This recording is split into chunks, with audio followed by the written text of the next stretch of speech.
बेलिटा कालीक्यू से कहती है, तुम मुझसे जेल में मिलने क्यों नहीं आ रहे थे।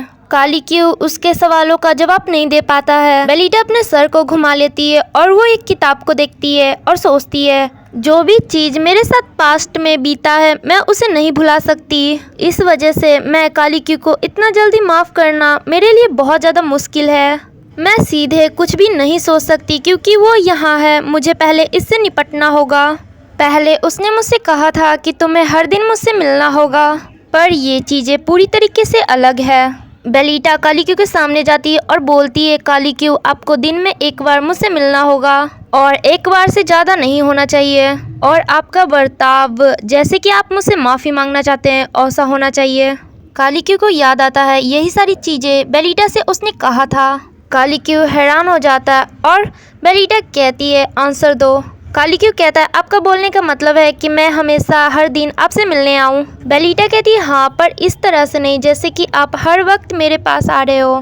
कालीक्यू शर्मा जाता है और कहता है, ठीक है, मैं ऐसा ही करूँगा। फिर हमें कालीक्यू का ऑफिस का सीन दिखाया जाता है। कालीक्यू सहायक को बोल रहा होता है, उसने मुझसे कहा है कि तुम्हें हर दिन मुझसे मिलना होगा। ये सुन के सहायक अपने मन में सोचता है, इसका मतलब सारी चीज़ें ठीक हो गई। सहायक कालीक्यू से कहता है, आप उनसे रोज मिलेंगे तो पक्का आप दोनों में सारी चीज़ें ठीक हो जाएगी। कालीक्यू कहता है, हाँ, मुझे इससे ज़्यादा और कुछ नहीं चाहिए। और फिर कालीक्यू सहायक से कहता है, कल सुबह मुझे जल्दी जाना है, इस वजह से मुझे जल्दी सोना पड़ेगा। आप सारी चीज़ों को खुद संभाल लीजिए। सहायक कहता है, पर मुझे नहीं लगता मैं ये सारी चीज़ें कर पाऊँगा। ये सारी डॉक्यूमेंट्स बहुत ज़्यादा हैं। कालीक्यू सहायक का एक भी बात नहीं सुनता और वहाँ से चला जाता है। फिर हमें दूसरा दिन दिखाया जाता है जहाँ कालीक्यू और बेलिटा साथ में लंच कर रहे होते हैं। बेलिटा अपने मन में सोच रही होती है, हमेशा की तरह कालीक्यू आज भी मुझसे मिलने आया। कालीक्यू बेलिटा से कहता है, क्या तुम्हें और कुछ भी चाहिए? क्या तुम्हें अनकंफर्टेबल लग रहा है? तुम मुझे जो भी बोलोगे मैं उसे ले आऊँगा। कालीक्यू कहता है, ये चिकन बहुत ज़्यादा सॉफ्ट है, तुम ठीक नहीं हो, तुम्हें इसे खाना चाहिए। बेलिटा अपने मन में सोचती है, वो मेरी बहुत ज़्यादा केयर कर रहा है, क्या मुझे आंसर देना चाहिए उसकी बातों का? बेलिटा कालीक्यू को देखती है और कहती है, वो पहले से ज़्यादा अच्छा दिख रहा है। आई गेस कि ये अच्छी बात है। फिर कालीक्यू बेलिटा से कहता है, क्या तुम चाहती हो कि मैं चिकन को छोटे छोटे टुकड़ों में काट दूँ? सूप थोड़ा गर्म है, क्या मैं इसे ठंडा कर दूँ? बेलिटा कालीक्यू से कहती है, कालीक्यू उस समय से आपने कितना ज़्यादा बात कर लिया है। कालीक्यू कहता है, बस मैं तुम्हारा हेल्प करना चाहता था। तभी बेलिटा के पैरों में दर्द होने लगता है। बेलिटा अपने मन में सोचती है, मैं अभी भी पूरी तरीके से ठीक नहीं हुई हूँ, इस वजह से मेरी बॉडी जल्दी ही थक जाती है। बेलिटा अपने सीट से उठ जाती है और कहती है, मैं आराम करना चाहती हूँ। कालीक्यू कहता है, क्या तुम थक चुकी हो? बेलिटा कहती है, हाँ। कालीक्यू कहता है, क्या मैं तुम्हारी मदद कर सकता हूँ? और उसके करीब जाने लगता है, जिससे बेलिटा शर्मा जाती है और कहती है, ठीक है। फिर कालीक्यू बेलिटा को अपने गोद में उठा लेता है और उसके रूम में ले जाता है। कालीक्यू बेलिटा को सोफे पे बैठा देता है। बेलिटा कहती है कालीक्यू से, आपने मुझे यहाँ क्यों बैठाया, बिस्तर पे क्यों नहीं? कालीक्यू कहता है, मुझे गलत मत समझो, और उसके कपड़े को उठाने लगता है। बेलिटा हैरान हो जाती है और कहती है, कालीक्यू आप ये क्या कर रहे हो? कालीक्यू कहता है, क्यों, क्या आप चाहते हैं कि मैं और ज़्यादा जेंटल हो जाऊँ? बेलिटा अपने मन में सोचती है, ये तो मेरी मालिश कर रहा है। फिर बेलिटा कालीक्यू से कहती है, अचानक से आप मेरे पैरों की मालिश क्यों कर रहे हो? आपने तो मुझे सरप्राइज़ कर दिया। कालीक्यू बेलिटा से कहता है, तुम्हारे पैरों को ठीक होने में ज़्यादा समय लग रहा है, इस वजह से मैंने सोचा क्यों ना मैं तुम्हारी हेल्प कर दूं। बेलिटा कालीक्यू को देखती है और सोचती है, मुझे याद आया, उस समय गार्डन में आपने मुझे ऑर्डर दिया था। उस समय मैं थी जिसने आपके पैरों की मालिश की थी। बस मैं चाहती थी अपनी डेस्टिनी को बदलना। अब एंटोन ने ओइस का पता लगा लिया है, तो मैं चाहती हूँ कालीक्यू युद्ध को जीत जाए और ना मरे। तभी बेलिटा चिल्लाती है। कालीक्यू कहता है, ओह सॉरी, क्या मैंने तुम्हें हर्ट कर दिया? बेलिटा कहती है, थोड़ा जेंटल प्लीज़। कालीक्यू कहता है, क्या इस तरफ? बेलिटा कहती है, हाँ वहीं। बेलिटा अपने मन में सोचती है, कितना ज़्यादा रिलैक्सिंग है, ऐसा लग रहा है कि मेरे टाइट मसल अब रिलैक्स हो चुके हैं। बेलिटा सोचती है, शायद मुझे फिर से मालिश करवाने के बारे में सोचना चाहिए। दूसरी तरफ रूम के बाहर बेलिटा के मॉर्निंग आवाज़ को सुनते हुए सहायक और नैनी बहुत ज़्यादा शर्मा रहे होते हैं। नैनी सहायक से कहती है, आप थोड़ी देर इंतज़ार कीजिए, उन दोनों को परेशान मत कीजिए। फिर हमें कालीक्यू को दिखाया जाता है, जिसके हाथों में दर्द हो गया होता है मालिश करते करते। वो सोचता है, बेलिटा के लिए कितना मुश्किल है इतनी दर्द को सहना। मुझे खुशी है मेरे मालिश से उसे आराम मिला।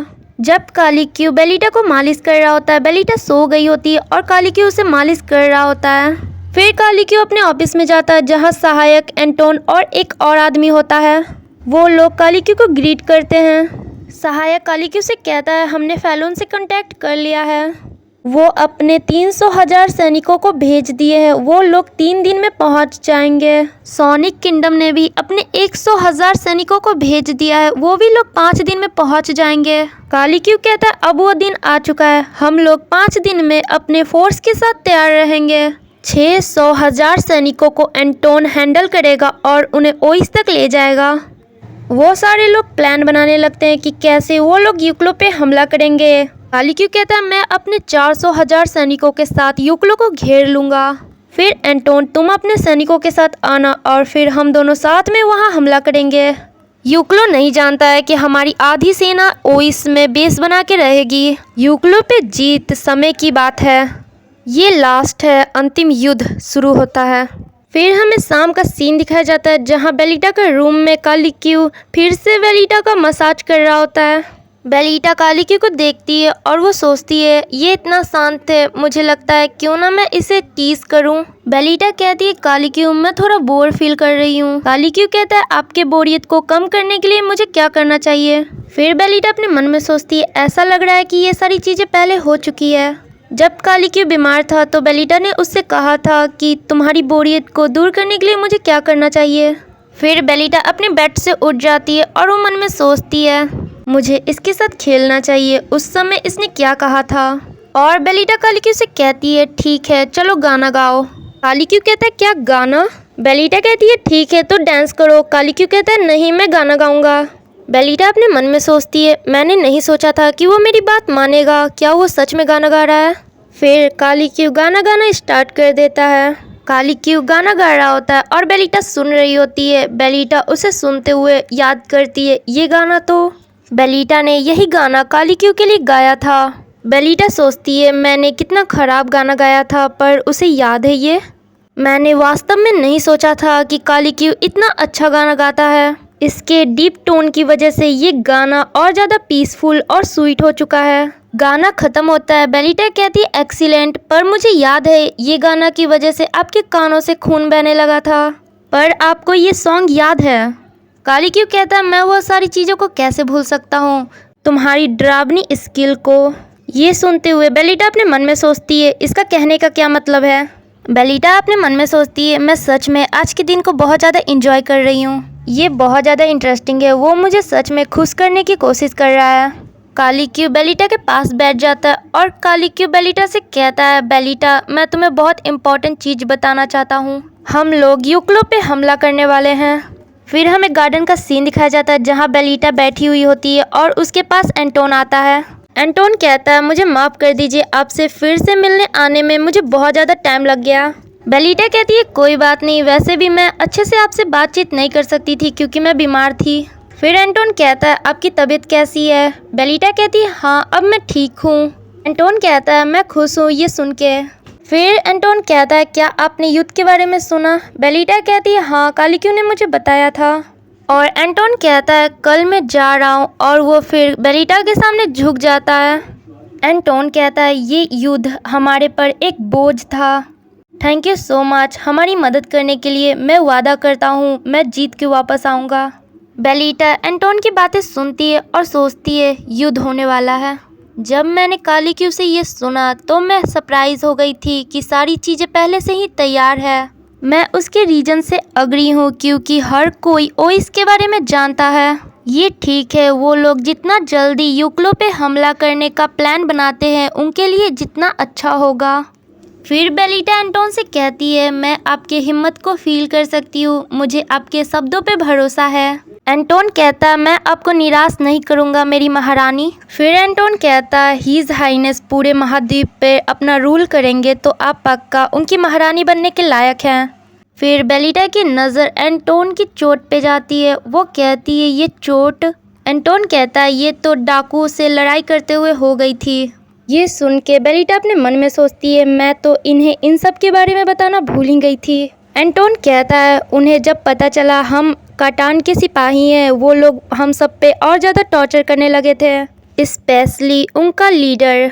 बेलिटा ये सुन के कहती है ये बहुत ज़्यादा पेनफुल होगा। एंटोन को बेलिटा की बातें समझ नहीं आ रही होती है। बेलिटा कहती है क्या आपको ये चोट दर्द कर रहा है? एंटोन कहता है नहीं, ये तो जल्दी ठीक हो जाएगा। बेलिटा कहती है ये तो अच्छी बात है। फिर वो बोलती है ठीक है, हम लोग बाद में मिलते हैं। फिर बेलिटा वहाँ से जाने लगती है। एंटोन उसे देखता और सोचता है। इसके बारे में सोचा जाए तो लीडर के आँख के पास एक स्कार था।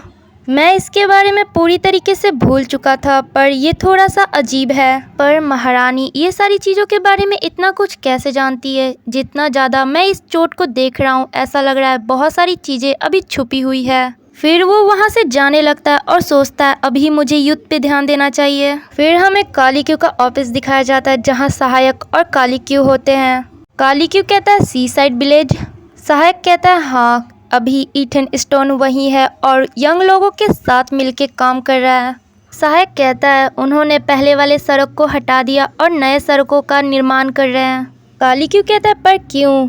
सहायक कहता है मैं श्योर नहीं हूँ, पर हो सकता है क्योंकि वो गांव लोलैंड क्षेत्र में स्थित है।